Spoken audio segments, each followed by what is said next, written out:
আমি দীর্ঘ 22 বছর ধরে গরু লালন পালন করতেছি। আমার এখন সবথেকে বড় গরু আছে বাগেরহাট জেলার ভিতরে, 1200 কেজি প্লাস, এবং মামা বাইগনের ওজন 1200 প্লাস, আর মামার ওজন আছে 1100 প্লাস। আমি দাম রাখছি 18 লাখ টাকা।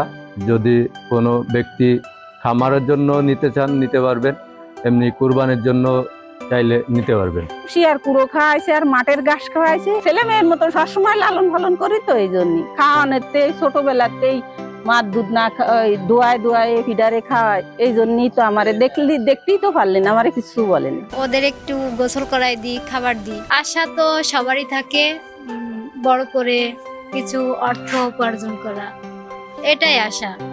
এখন সবাই মিলে কষ্ট করেছি, ন্যায্য মূল্য পেলে ছেড়ে দেবো। আমি দেখছি যে খানপুর ইউনিয়নে হাকিমপুর গ্রামে তারা মামা ভাগ্না দুইটা গরু, মানে অনেক বড় গরু, ওজন যার একটার মানে 1100 কেজি আর একটা 1200 কেজি এরকম হবে। তারা মানে আমাদের নির্দেশ অনুযায়ী প্রাকৃতিক উপায়ে তারা গরু মোটা তাজাকরণ করতেছে। তা আমরা আশা করতেছি তারা যে মানে প্রাকৃতিক উপায়ে কষ্ট করে যেহেতু গরুগুলা মোটা তাজাকরণ করতেছে, তারা মোটামুটি ভালো দামে তারা এই গরুগুলা বিক্রি করতে পারবে বলে আমরা বিশ্বাস করি।